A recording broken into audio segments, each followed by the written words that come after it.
tell us, why scar camouflage? How is it become your, let's say, speciality or your to-go treatment? Well, fine art is actually my background. I studied fine art for years and years through school and college. And I actually fell into scar camouflage by accident, really. I started doing micropigmentation. I did all the brows, the eyeliner, and the lips. And then I came across scar camouflage. But this was years and years ago, 12 years ago or so. Wow. And I don't think the results back then were too good. And a lot of people didn't really know about it. So yeah, I basically I started using the classic H1, the device, and I realized how much better the results were coming back because there's barely any trauma to the skin. A lot of the time it's damage you're causing with a device, you know, over a skin that's already damaged. Which means then the pigment doesn't stay in, you're traumatizing the skin even more, which obviously we don't want to do. So yeah, I've basically perfected this technique using this device and these pigments. So now I work with a head and neck cancer charity as well, because there's so many people who have so many different types of scars, surgery scars, as well as you know, all sorts of scars from head to toe. You know, it's not just a treatment that we're treating on the face. You know, it's nice to be able to do brows, eyeliner, and lips, but scar camouflage is so vast. We can treat men and women, all ages, from head to toe. It's such a nice treatment to be able to do, especially to help people going through cancer. I do a lot of self-harm scars. Yeah, just all sorts of surgery scars as well, which is a lot more popular at the minute as well. And it's such a life-changing treatment. I mean, I can imagine your clients when we leave. I think, like, do you remember one of the most overwhelming reaction of your client, which you really could, like, you remember it forever? Yeah, I'm actually working with a gorgeous girl at the minute, Kimberly. She got cancer when she was just a tiny baby, and she's been in and out of hospital all her life, and she's covered in, you know, scars that she doesn't want to be reminded of. But she's been coming to me for treatment, and even just after one session, you know, it's made such a big impact on her. She's got quite visual scars, you know, so that she can't really, you know, cover up. But just after one session, even though we've got sort of maybe 50% coverage with just that one session, she's so happy. And it's such a nice treatment to be able to do, you know, to give to someone, especially a girl so young as well. She's 18. Oh, she's old enough now to have treatment, but she's gone through all these, you know, scars all her life. So it's, her especially, it's really nice to be able to treat. It's really something that you have to learn, because this is the life-changing. It's like you said, you can do it on women, on men, on any area. And Harry Wilkinson is here saying that he's seen some of your work and you cannot even tell that the scar was there.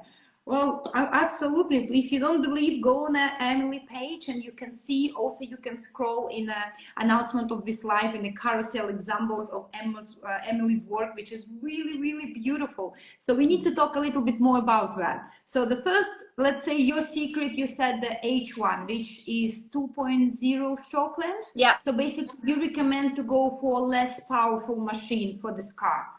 Yeah. Basically, it just glides into the skin. You don't get any trauma. I treat section by section when it comes to scar work, because scars can become quite red quite quickly. But with the H1, it's as though you've not, it's barely there. You're not traumatizing the skin too much. And also with healing as well, we're not traumatizing and tearing up the skin, so the skin heals a lot quicker. It's so delicate. I've tried, you know, other devices as well, but I do find that the best results come from the H1 because it's so delicate. and you So can each really one pack in is enough the pigment. artist, the machine by the product line by Amea, called Artist H1. So basically, this is a 2.0 stroke length machine. That's what we're referring to with universal cartridges and with universal also docking system. No, actually, no, H1. Sorry, it's not universal cartridges just yet, but it's 2.0 stroke length. So it's much more delicate. And I assume this is what your recommendation would be, to go for the less powerful machine. You work in the section, and when it comes to needles, what is your choice? So I use a 3 outline needle that's specific for the classic H1. It's screw-in needle, screw-in cartridges, and because the cartridges are so sort of tight and small, they hold pigment really well. Because a lot of the time we have to dilute the pigment, so it holds the pigment in the cartridge really, really well as packing in enough pigment into the skin as well. There's a lot of sort of cartridges out there that I've tried, and sort of the pigment sort of splurges out because it's, you know, a lot more watered down. But with the 3 outlines and the 3 micros, it holds pigment and really, really packs in pigment into the skin as well without tearing up, which is a bonus. So 3 outline and 1 micro. This is your three outline and 3 micro. 3 micro. Okay, perfect. And go to the pigments. I know you love using organic line Amea corrective colors. So what would be your favorite, and why is this particular line? What do you like so much about that? So Amea have 4 specific pigments that I really, really like. Specifically, mainly Caucasian skin. When we're treating scars, it is mainly Caucasian skin that we can treat. We can treat slightly darker skin, olivey tones as well. But Caucasian skin heals white or translucent when it's damaged. So there's these specific pigments. My most used pigment, you can probably tell, is covered in pigment. It's the Camo 20. It's kind of a similar skin tone to mine. But we can mix these pigments. So I might use this Camo 20 with Camo 10, maybe just 1 drop of that with some dilutant to make it lighter. Or I can make it slightly darker or slightly olivey. I've got khaki tones as well. So those with more olivey tones, we can put more, you know, olivey tones into our pigment. But I'd probably use this one as a base more than anything. And then lighten or darken slightly if I need to, but mainly Camo 20, I'd say. Yeah. So what would you say the consistency? Do you dilute them usually, or use them as it is? So I'll just try with this. Where have I put it? With scars, a lot of the time we do dilute. So say for instance, on my skin, I'll do a blob on my skin. A lot of the time I do dilute the pigment because the skin is not completely, what's the word? It's sort of slightly translucent, the skin. If you look at the skin on your arms here, you'll be able to see your veins. Okay. So if I was to put a thick pigment through there, like this, you sort of get like a smudge, like a concealer effect. Yeah. But if I dilute that slightly, it'll become more like a BB cream, which is a lot more natural, which will give us a lot more of a natural coverage. But yeah, so I wouldn't be putting that straight into the skin. It is concentrated, which is really good because all skins and all scars are different textures. So if I got a scar on this part of my arm, I wouldn't need to dilute it as much as I would for this part of my arm, if that makes sense. But it'd be the same sort of colour, and the more I dilute it, the lighter it'll get. And would you say your perfect recipe for diluting? Like, imagine if you have someone who never done scars before and they want to start. So obviously, what is the perfect recipe for that, or at least some advice for them to go for if they don't have the appropriate training? Yeah. I say less is more. I mean, all scars are different, and I have to treat everyone as an experiment. Even though I've been doing it years and years and years and years, I'll still say to someone, why don't we try a little patch, see how it heals, and then you can come back. And less is more then, because we don't want like a concealer effect. We want more of a BB cream effect. So I'll do a tiny little section. I'd put maybe 2 drops of Camo with 1 drop of dilutant. Try it on the skin, just with you know, a little micro brush, before I'm tattooing it into the skin. And check that it covers properly, and that's when I would go in with the needle, and maybe go over it just once or twice. You don't really want to be packing in loads of pigment. You want to be really, really light, because the pigment's holding the skin so well. If you were to be going over and over and over the skin, you'll end up with a block of pigment, which is what we don't want. But the beauty of these pigments are they are concentrated, so you don't really need to be digging and digging and digging into the skin, which means they last longer and they heal really nice. So, yeah. Oh, this is a great advice. So exactly. So please remember, less is more. So you work on a small section, you wait until it heals. And usually, how many days do you wait? Is it the same as for permanent makeup, 30 days, or you think it's needed more? Yeah, I tend to ask my clients to come back after 6 weeks. Usually they'll message and say, I'm actually really happy, I don't want any more treatments, which is nice. So they'll send me a picture from home. But I do like my clients to come back so I can see my own work. A lot of the time, especially self-harm scars, I'll just do one treatment, and they'll text me saying, I'm happy, I don't really need any more treatments. But what I would say with those types of scars, if you put a tiny bit of fake tan over, they completely disappear. After treatment, after we've treated you know, the damaged skin, if they're then scared to go out into the sun, I just say, just put a little bit of fake tan over the top and they just completely disappear. Wow. It's like This is amazing. I mean, this is a really straight to the point advice, which is great. And what about the aftercare? Do we have any special advice for the aftercare? Yeah, similar to brows. Most micropigmentation is really, really superficial. Most scars heal really, really quickly. So yeah, just keep them dry for 10 days. You can get sort of like a second skin, like a cling film to keep over them, depending on the area you've had treated. Some people have, I don't know, around the neck area, where that's a little bit difficult to keep dry when you're washing your hair. You could even use Vaseline, you know, over it in the shower to stop it getting wet. But ideally, you need to let the skin breathe, and it'll heal a lot quicker.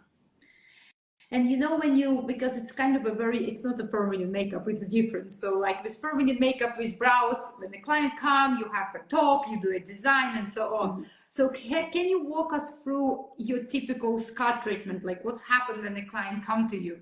Yeah, so everyone's different. You have to treat everyone as, you know, an experiment with the knowledge that you have already. So say for instance, a client had come in, say we'll go to self-harm scars. I just say we don't need to numb the skin, because the skin is actually already traumatized. There's no nerve endings because it's damaged skin. So I would test the pigment on the skin to find the right color, and then obviously wipe the area clean, and I'd be able to start straight away. That sort of treatment would take me probably about 30 minutes. Oh wow, just 30 minutes. That's great.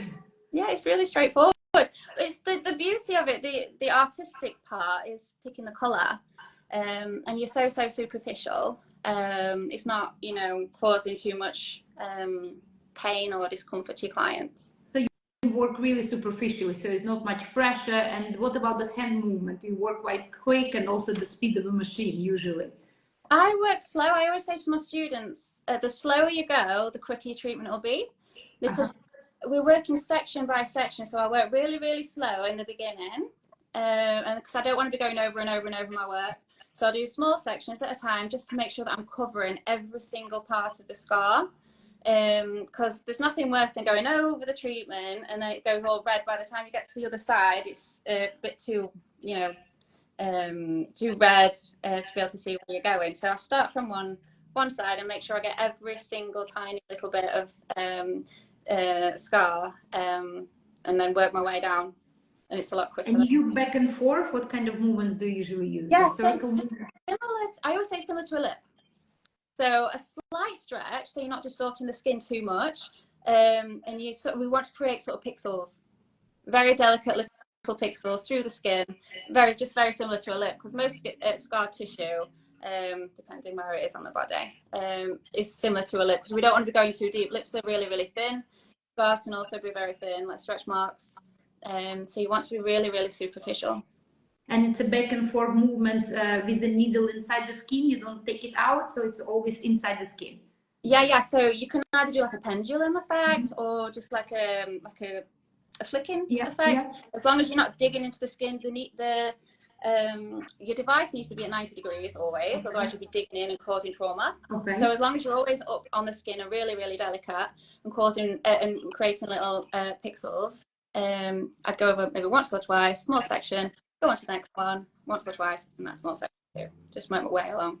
So yeah, this is exactly. So please remember the perfect recipe: 90 degrees, small section, the needle is in, back and forth movement. Yeah. And we have a question from medicine.be. What about color shifting with these pigments? I assume it's referring to organic line corrective pigments. Yeah. Well, they're so long lasting, these pigments, because I'm so superficial in the skin. I've never had color shifting with Amea pigments. That's why I love them so much. I've worked with other brands before, but specifically Amea. I teach all my students to work with these because you don't get the color shifting. And we're so delicate on the skin, you're not going to get it migrating further down either. And this is so important because obviously you don't want it to, it's already have the color corrective factor inside. And by the way, actually this month there is an offer. If you buy free any type of pigments, you get one for free. So get 3 bottles and one, it will be added for free for you. So you can go to shop.amiea.com and you can use this offer and get the best selection of Emily. So if you want to, can you just repeat for someone who joined, what is your favorite colors to go for? The first 3 or 4 the Camo pigments, but the one I use most is Camo 30.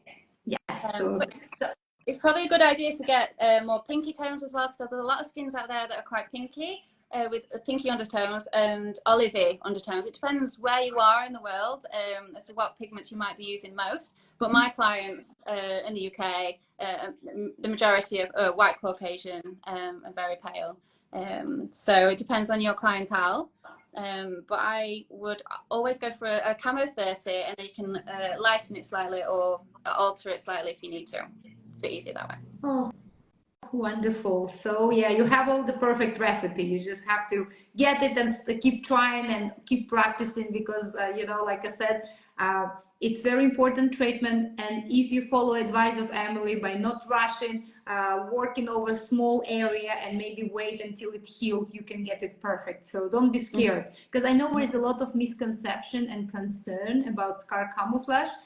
Can you walk us through them? Because what would you say is the most misconception and concern about scar camouflage micropigmentation?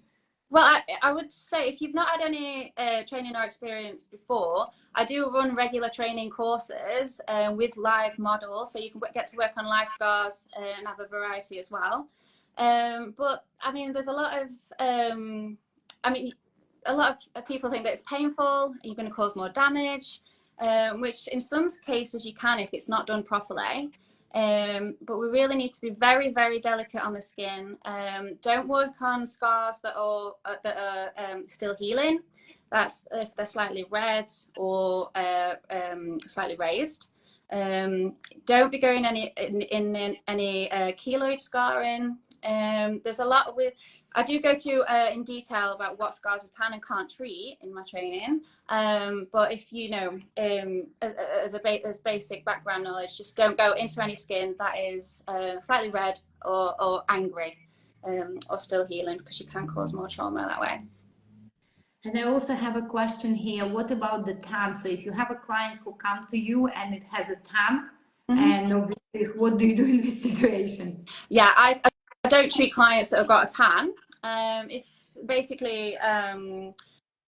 If you're treating someone with a tan and you go into the skin, you can then end up the client might then end up with a darker patch rather than a whiter patch. So it's better to wait for the client to completely get rid of the tan. You can, you know, scrub, especially fake tans as well, and wait till the tan's completely disappeared, and then you can treat. And like I said earlier, once we treated and camouflaged the scar, it covers like a dream with the fake tan. Yeah, it covers really well. And scars don't tan anyway because there's no melanin in the skin. So even when you go out in the sun and you get a tan, your scar won't tan. So even with one treatment, you're going to get some, you know, more of a coverage than if you didn't, if that makes sense. And I know you're such an amazing teacher. So if someone wants to do it, please join the training of Emily. She have amazing reviews from beginners and advanced PMU courses. So please tell us more. How can people join your courses? Is it only live or do you have online as well? Yeah, so I invite all my students to come in. We have loads of models. We've got a lot of I did one a couple of weeks ago. We had a skin graft, stretch marks, and post-surgery all in one day. Oh, wow. So if anyone's interested in doing the course, I've got one coming up in, I think, September, October. Just drop me a message and I'll send you an email and you'll be able to book straight on. But if anyone's interested, drop me a message and I'll send you all the details. And since you just brought up different types of scars which you've done in one day, can you also what kind of scars can you do? So basically you can do a regular scar in my understanding, but I'm sure it's more than just a regular scar. So tell me, what exactly type of scars it can be treated? Oh, so that's stretch marks, post-surgery scars, burns, skin grafts, and vitiligo. Oh, vitiligo as well. So all of that can be learned with you at your place the same day, pretty much. Yeah, I go through everything, full detail. You get a manual to take home. But yeah, a lot of the time we have few models in, and everyone sort of goes around to look at all different types of scarring, so everyone gets a good go. Wow! So don't forget, and please follow Emily and see her work for yourself. You can really see how amazing her skills are. And just to go a little bit back from the technical aspect, so how come, what exactly you've been doing before? You said fine art, and how did you come to the permanent makeup? So I started in beauty. So I did art in college, and I didn't really know what to do with my life. I didn't know how to make any money with art. So I sort of fell into beauty because I love being around people. And then I went into laser and a bit more advanced treatments. And I just decided to do permanent makeup because it was very arty, it was very me. And then I sort of just developed my own skills. I used to teach at a big academy in London, and from then I just wanted to teach my own skills rather than someone else's. So I started teaching my own courses, and specifically in scar camouflage because it's just a joy. It's my forte, it's my favorite thing to do. And then, yeah, so I taught all over the country, and now I'm based in South Yorkshire. Yeah, I teach beginners as well as scar camouflage. So it was quite a, it's a perfect combination, because studying fine art, you really have an eye and a vision, and that's why I think you also have the hand. But I assume not everyone have to have the skill. It can be taught, right? Yeah, I've taught accountants. I've taught all sorts of people from different backgrounds, because a lot of the time, people come into permanent makeup because they want a change in career, or they want something fun to do, or rewarding. So yeah, I've perfected this. I've made my own, mistakes over the time to, get the perfect treatment. So this is exactly what I teach to all my students. It's the easiest way. When I learned a long time ago, it wasn't this easy. It was quite hard, actually. So now I get the best possible results with the easiest possible techniques. And a great outcome as well. But since I know you are very professional, you're already doing it so easy and so beautiful, but for someone who is going to start it, just so we're kind of prepared on something what we have to face, what would you say is a most challenging aspect of scar camouflage and how to overcome that? The hardest part is probably mixing the pigments, but they're so easy with these. If you get just your base color, you basically need to look at the undertones of your client. So if you've got a client that's got really cool tones, you want to make sure you're using more cooler pigments. So it's Camo 10 is quite cool, and Camo 30 it's a bit lighter. So you can always mix. It's like trial and error. I used to spend quite a while mixing pigments with my clients. Just make sure I book enough time out in the beginning just to get practicing with my pigments. It's just a bit like painting with numbers. You've got to get the colour just right. But if you've got your base colour and a few different pigments on the side and a bit of dilutant, you can't really go wrong. And if less is more. So if you just put a little bit in the beginning, you can change it on the next time. You can make it, a little bit denser if you need to when your client comes in next. But I just tell my students just to be honest and open with your clients. So, we've got to mix this to match your skin. So we've got to make sure we get it as right as we possibly can now. But then come back in 6 weeks and we can amend it then if we need to. Less is more. And I think maybe it's a good idea to, if you start, to make a note of what did you use, how many dilutants you put inside. So just to kind of, because I know you already know it from the back of your mind, but I think for the beginners, it's important to have a little book where we can put the all perfect recipes. But did you say that you can actually have an idea of the color if you mix them and apply with a micro brush on the skin? Do you think it can give you a good indication? Yeah, I scribble all over my clients with pigment.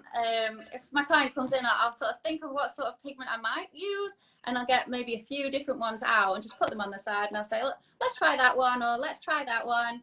And then I'll dilute that one if it's slightly similar to their skin. And the more I dilute it, it might get more like their skin, because remember, skin is a little bit translucent. It's not like a block color. So when you put up this a blob of pigment on your client's skin, they're going to go, that's too dark. But really, you're going to dilute it slightly, and you can keep diluting it and diluting it. And knowing that you're going to dilute it anyway, it's not going to have the outcome that brows or lips have. They're not going to come right because they are slightly diluted.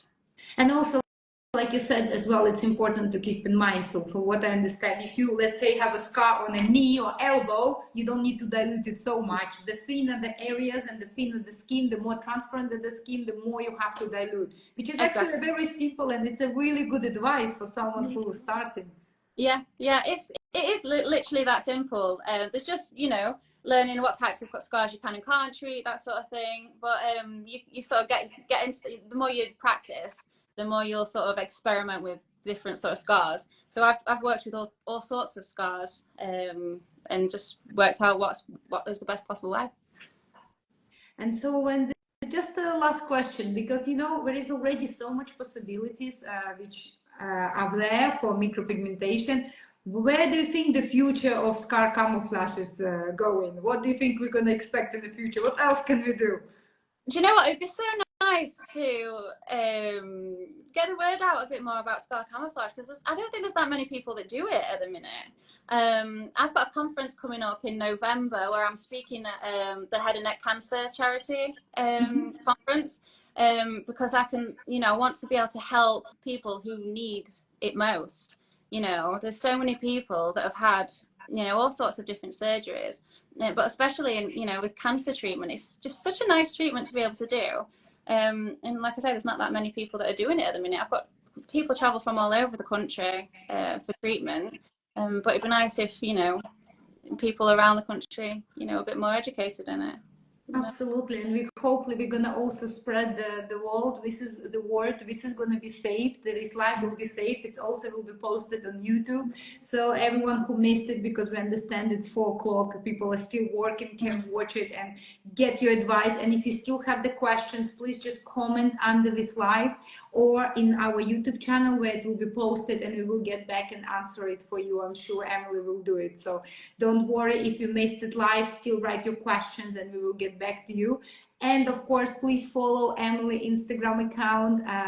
She will be tagged and collaborated, so you can easily reach her and find her. And I think what you're doing is amazing, and being a part of charity organization, so you're really not just creating art, you're also helping so many people. Thank you. Honestly, it's the best treatment. It's my favorite thing to do. It's really nice. Oh, it's so nice. And you can see how passionate you are about that. And also, thank you so much, everyone who joined. I also saw Ai. Hello, Ai from Hi. Could you blow the hello, darling? Thank you for joining us. And everyone else, thank you so much for your time. And if you have any more questions, please let us know. You can write them now before we go. Oh, yes. Please tell me the page of AMIA Academy in Germany. Thank you. Well, actually, there is no page for AMIA Academy in Germany, but we can refer you to our master trainer. In Germany, it's Olga Hendricks. So you can follow her page. I can reply you, or just send us a message and I will give you some more information. And in UK, so if you want to also learn, please go to Emily or I. We also have all our products and we know the techniques. So if you have any questions about the training, just send us a message and we are going to refer you to the correct person. So if there is no more questions, we're gonna leave you. And again, thank you so much for your help. Thank you so much for your time and for being an ambassador. We're so excited. You've been with us for so many years. I know. Thank you so much. It's so nice to see you. Oh, it's so nice to see you as well. And good luck with everything. I'm sure it's not our last live. We're gonna do some more. And if someone have a different ideas for the live or for the topics we want us to cover, so please let us know and we create this especially for you. Oh, thank you. Thank you, my darling. Harry, thank you for your support. Also nice to see you working hard in the comments. You're a great team, guys. So happy for you. Bye. Love you. Bye. Bye, everyone. Thank you for joining.